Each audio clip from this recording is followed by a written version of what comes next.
পুরো মধ্যপ্রাচ্য জুড়ে বাজছে তৃতীয় বিশ্বযুদ্ধের দামামা। একের পর এক ভয়ঙ্কর হামলা করে যাচ্ছে ইসরায়েলের কসাইখ্যাত বেজন্মা নেতানিয়াহুর বাহিনী। মুসলমানদের উপর এমন ভয়ঙ্কর হামলায় এখনো মুখ খোলেনি সৌদি আরবের মতো ক্ষমতাধর মুসলিম দেশ। অনেকে আক্ষেপ করে বলছে, গাজা, লেবানন, ইয়েমেনের মুসলমানদের কান্না পৌঁছাচ্ছে না সৌদি আরবের। শুধু সৌদি নয়, কুয়েত, কাতার, ওমান, এমনকি সংযুক্ত আরব আমিরাতও তেমন আওয়াজ তুলছে না ইসরায়েলের বিরুদ্ধে। ইসরায়েলি তাণ্ডব সময়ের সাথে সাথে বাড়ছে যুদ্ধের পরিধিও। চেয়ে চেয়ে দেখা ছাড়া যেন কারো কিছু করার নেই। অবশ্য দায় এড়াতে নামমাত্র বিবৃতি দিয়ে নিন্দা জানিয়েছে এরদোয়ান সহ অন্য বিশ্ব নেতারা। আর এরই মধ্যেই আমাদের হাতে এসে পৌঁছেছে গুরুত্বপূর্ণ আন্তর্জাতিক সংবাদ। শুরুতেই জানিয়ে দিব এই সংবাদগুলোর শিরোনাম। এবার ইসরায়েলের নাম মুছে দিতে আবির্ভূত মূর্তিমান আতঙ্ক, লেবাননের ব্ল্যাক ইউনিট। পরেই জানিয়ে দিব সিরিয়ায় বিমান হামলায় 12 ইরানপন্থী যোদ্ধা নিহত, এতেই ক্ষেপে উঠেছে আয়াতুল্লাহ বাহিনী। এছাড়াও জানিয়ে দিব বেপরোয়া নেতানিয়াহু, যুদ্ধ ছড়িয়ে পড়ছে গোটা মধ্যপ্রাচ্যে। পরে জানাবো এক গুরুত্বপূর্ণ প্রতিবেদন, কেন বারবার ঘুরে দাঁড়ায় হিজবুল্লাহ। এবং সর্বশেষ থাকবে লেবাননে ইসরায়েলি বিমান হামলায় হামাস নেতা নিহত। এতক্ষণ শুনছিলেন সংবাদ শিরোনাম, এবারে বিস্তারিত। তবে তার আগে আপনি যদি ইহুদিবাদী ইসরায়েলের ভূখণ্ডে হিজবুল্লাহ, হামাস, হুতি, ইরান সহ সকল প্রক্সি বাহিনীর হামলাকে সমর্থন করে থাকেন, তাহলে ভিডিওর কমেন্টস বক্সে ইয়েস লিখে জানিয়ে দিন আপনার মূল্যবান মতামত। আর যদি আপনি মনে করে থাকেন এই মুহূর্তে ফিলিস্তিন সহ সকল মুসলিম জাতির পক্ষে সৌদি আরবের দাঁড়ানো উচিত, তাহলে ভিডিওতে একটি লাইক দিয়ে চ্যানেলটি সাবস্ক্রাইব করে দেওয়ার অনুরোধ রইল। হিজবুল্লাহর ইউনিট 910 বৈশ্বিক কার্যক্রম পরিচালনা করা একটি ব্ল্যাক ইউনিট বা শ্যাডো ইউনিট নামেও পরিচিত। লেবাননের সশস্ত্র গোষ্ঠীর প্রধান হাসান নাসরুল্লাহকে হত্যার পর তারা বিশ্বজুড়ে ইসরায়েল ও ইহুদি স্বার্থের জন্য তাৎক্ষণিক হুমকি হিসাবে আবির্ভূত হয়েছে। আলমা রিসার্চ সেন্টার জানিয়েছে, স্বল্প নোটিশে উল্লেখযোগ্য প্রতিশোধমূলক আক্রমণ চালাতে সক্ষম ইউনিটটি অতীতে যুক্তরাষ্ট্র, ইউরোপ, আফ্রিকা ও এশিয়ায় কাজ করেছে। প্রায় 32 বছর আগে সাবেক হিজবুল্লাহ নেতা আব্বাস আল মুসাবিকে হত্যার পর ইউনিট 910 সফলভাবে প্রতিশোধমূলক হামলা চালিয়েছিল। খবর জেরুজালেম পোস্টের। ইউনিট 910 হিজবুল্লাহর সবচেয়ে গোপন ও বিপজ্জনক শাখাগুলোর একটি। তাদের নেতৃত্ব দেন তালাল হামিয়া, যিনি আবু জাফর নামেও পরিচিত। ইউনিটের সদস্যরা ইরানের ইসলামী রেভলিউশনারি গার্ডের সঙ্গেও ঘনিষ্ঠভাবে সংযুক্ত। আলামা রিসার্চ সেন্টার তথ্য অনুসারে ইউনিটটি 1992 সালে বুয়েন্স আয়ার্সে ইসরায়েলি দূতাবাস, 1994 সালে আর্জেন্টিনায় ইহুদি কমিউনিটি সেন্টারে হামলা সহ বেশ কয়েকটি হাই প্রোফাইল হামলায় জড়িত ছিল। 2012 সালে বুলগেরিয়ায় ইসরায়েলি পর্যটকদের বহনকারী একটি বাসেও হামলা চালিয়েছে।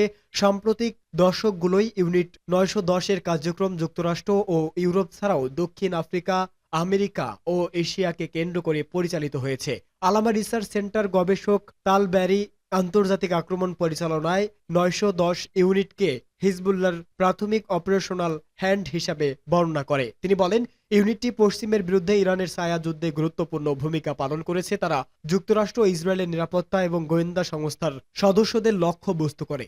সিরিয়ার পূর্ব অঞ্চলে অজ্ঞাত বিমান হামলায় 12 জন ইরানপন্থী যোদ্ধা নিহত হয়েছে এবং আরও বেশ কয়েকজন আহত হয়েছেন। পর্যবেক্ষক সংস্থা Syrian observatory for human rights এ তথ্য জানিয়েছে। সংস্থাটি বলেছে, অজ্ঞাত উৎস থেকে সিরিয়ার দেইর এজ জোর শহর ও এর পূর্ব অঞ্চল এবং ইরাকের সীমান্তবর্তী বোকামাল অঞ্চলে সামরিক অবস্থানগুলোতে বিমান হামলা চালানো হয়। খবর ভয়েস অফ আমেরিকার। দেইর ইজ জোর বিমানবন্দরের কাছেও 5টি সামরিক অবস্থানে হামলা চালানো হয়েছে, তবে এখন পর্যন্ত কেউ এসব হামলার দায় স্বীকার করেনি। বিগত 2011 সালে সিরিয়ায় গৃহযুদ্ধ শুরুর পর থেকে দেশটিতে সামরিক সহায়তা দিয়ে আসছে ইরান। অন্যদিকে ইরানপন্থী গোষ্ঠীগুলোকে নিশানা করে সিরিয়ায় শত শত বিমান হামলা চালিয়েছে ইসরায়েল। অঞ্চলটিতে মার্কিন যুক্তরাষ্ট্র ও ইরান সমর্থিত গোষ্ঠীগুলোকে লক্ষ্য করে বিমান হামলা চালিয়ে থাকে। ইসরায়েল সাধারণত সিরিয়ার হামলাগুলোর বিষয়ে সরাসরি মন্তব্য করে না, তবে এরা একাধিকবার জানিয়েছে ইসরায়েল সিরিয়ায় ইরানের উপস্থিতি বাড়তে দেবে না। সম্প্রতি ইসরায়েল দক্ষিণ লেবাননে ইরান সমর্থিত সশস্ত্র গোষ্ঠী হিজবুল্লাহর অবস্থানগুলোতে তীব্র বোমা হামলা চালিয়েছে। যেসব হামলায় হিজবুল্লাহ প্রধান নাসরুল্লাহ সহ বেশ কয়েকজন শীর্ষ কমান্ডার নিহত হয়েছে, এটি একটি বৃহত্তর আঞ্চলিক যুদ্ধের আশঙ্কা তৈরি করছে। গোটা মধ্যপ্রাচ্যকে একাই অশান্ত করে রেখেছে ইসরায়েলি প্রধানমন্ত্রী বেনিয়ামিন নেতানিয়াহু। 1 বছরের বেশি সময় ধরে চলা ধ্বংসলীলা চালিয়ে যাচ্ছে গাজায়। সেই রক্ত পিপাসা মেটার আগেই মাটির সাথে মিশিয়ে দিতে চাইছে আরেক দেশ লেবাননকে।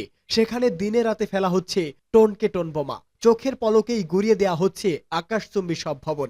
একযোগে গাজা এবং লেবাননে হামলা চালিয়ে ক্ষান্তই হননি নেতানিয়াহু। হায়নার মতো চোখ পড়েছে আরেক মুসলিম দেশ ইয়েমেনেও। সেখানেও বিমান হামলা চালাচ্ছে এই ইহুদিবাদী রাষ্ট্রটি। যুদ্ধবাজ এই এক নেতানিয়াহুকে কোনোভাবেই দমাতে পারছে না বিশ্ব নেতারা। তারা এই বেপরোয়া আচরণের কাছে খেই হারিয়ে ফেলেছেন বিশ্বের বাঘা বাঘা সব নেতা।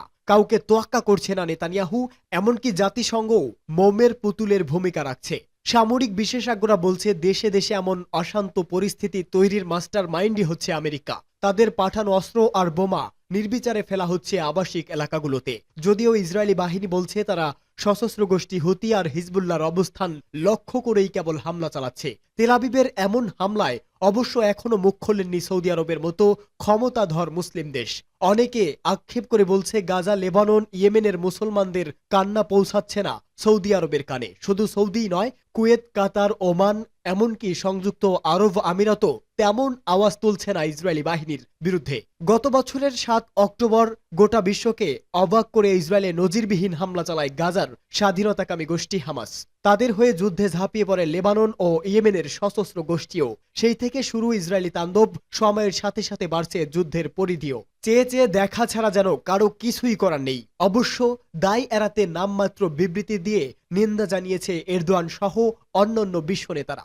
ইসরায়েলের বিমান হামলায় লেবানন ভিত্তিক শিয়া ইসলামপন্থী রাজনৈতিক দল ও সশস্ত্র সংগঠন হিজবুল্লাহর প্রধান হাসান নাসরুল্লাহ নিহত হয়েছেন। 3 দশকের বেশি সময় ধরে হিজবুল্লাহর নেতৃত্বে ছিলেন নাসরুল্লাহ। তার মৃত্যু মধ্যপ্রাচ্যের সাম্প্রতিক ইতিহাসে একটি বড় ঘটনা হয়ে উঠতে পারে, কিন্তু এর দীর্ঘমেয়াদী পরিণতি অনিশ্চিত। নাসরুল্লাহর মৃত্যুতে গুরুত্বপূর্ণ একটি প্রশ্ন সামনে এসেছে, আর তা হলো হিজবুল্লাহ নেতাদের এভাবে হত্যা করে কি সংগঠনটিকে দমিয়ে রাখা যাবে?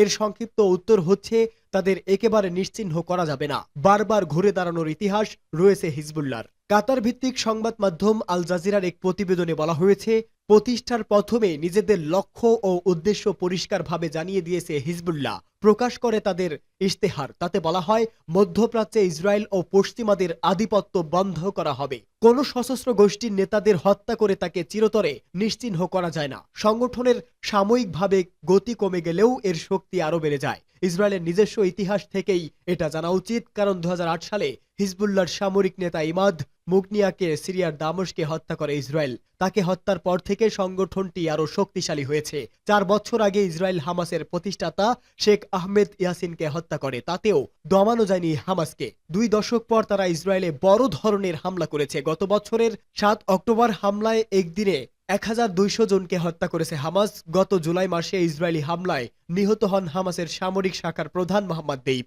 তারপরও গাজায় যুদ্ধ চালিয়ে যাচ্ছে তারা।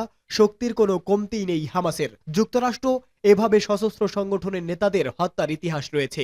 2006 সালে ইরাকে আল কায়েদা নেতা আবু মুসাব আল জারকাইকে হত্যা করে দেশটি। তবে একে তারা বড় সাফল্য হিসাবে দেখছিল, কিন্তু 8 বছর পর ইরাকে আল কায়েদা আইসিসি রূপে আবির্ভূত হয়। এরপর এটি পশ্চিমাদের ত্রাস হয়ে ওঠে। নাসরুল্লাহ হত্যাকে ইসরায়েলের জন্য গুরুত্বপূর্ণ পুরস্কার বলা যায়। হিজবুল্লাহর উপর দফায় দফায় হামলা, সংগঠনটির সদস্যদের পেজার ও ওয়াকি টকিতে বিস্ফোরণ, ব্যাপক বিমান হামলা চালিয়ে হিজবুল্লাহর অবকাঠামো ধ্বংসের মতো সাফল্য পাওয়া দাবি করছে ইসরায়েল। নেতা হারিয়ে হিজবুল্লাহ এমন বিশৃঙ্খলার মধ্যে পড়লেও এত দ্রুত সশস্ত্র গোষ্ঠীটির শেষ লেখা যাবে না। ইতিহাস বলে হিজবুল্লাহ আবার ঘুরে দাঁড়াবে এবং ইসরায়েলের বিরুদ্ধে তাদের দীর্ঘ লড়াই চালু রাখতে অন্য নেতাদের দায়িত্ব বন্টন করে দেবে। লেবাননে ইসরায়েলি বিমান হামলায় হামাস নেতা নিহত। লেবাননে ইসরায়েলের বিমান হামলায় ফিলিস্তিনের স্বাধীনতাকামী গোষ্ঠী হামাস নেতা ফাতা শরীফ আবু আল আমিন নিহত হয়েছে। হামাসের পক্ষ থেকে এক বিবৃতিতে এ তথ্য জানানো হয়েছে খবর রয়টার্সের। হামাস জানিয়েছে, ফাতা শরীফ আবু আল আমিনি লেবাননে হামাসের নেতা ছিলেন। গোষ্ঠীটির বিদেশের নেতৃত্বের একজন সদস্য ছিলেন তিনি। লেবাননের দক্ষিণাঞ্চলে আল বাস শরণার্থী শিবিরের নিজ বাড়িতে ইসরায়েলি বিমান হামলার শিকার হয়ে আলামিন নিহত হয়েছে। লেবাননের রাষ্ট্রায়ত্ত সংবাদ সংস্থা জানিয়েছে, দেশটির দক্ষিণের টাইরি শহরের কাছে ওই শরণার্থী শিবিরে বিমান হামলা চালানো হয়েছে। এদিকে লেবাননের রাজধানী বৈরুতে ইসরায়েলি হামলায় ফিলিস্তিনের স্বাধীনতাকামী গোষ্ঠী popular front for the revolution of Palestine 3 শীর্ষ নেতা নিহত হয়। রয়টার্সের প্রতিবেদনে বলা হয়েছে, বৈরুতের কোলা জেলায় একটি অ্যাপার্টমেন্টের উপর পিএফএলপি নেতাদের লক্ষ্য করে ইসরায়েলি বাহিনী হামলা চালায়, এতে ওই হত্যাকাণ্ডের ঘটনা ঘটে। তবে হামলার বিষয়ে ইসরায়েলি সামরিক বাহিনীর পক্ষ থেকে তাৎক্ষণিকভাবে কোনো মন্তব্য পাওয়া যায়নি। লেবাননে হিজবুল্লাহর গোষ্ঠী এবং ইয়েমেনের হুতি বিদ্রোহীদের বিরুদ্ধে ইসরায়েল একের পর এক হামলা চালাচ্ছে। তাদের হামলার ফলে মধ্যপ্রাচ্য জুড়ে সংঘাত নিয়ন্ত্রণের বাইরে চলে যেতে পারে বলে আশঙ্কা করা হচ্ছে।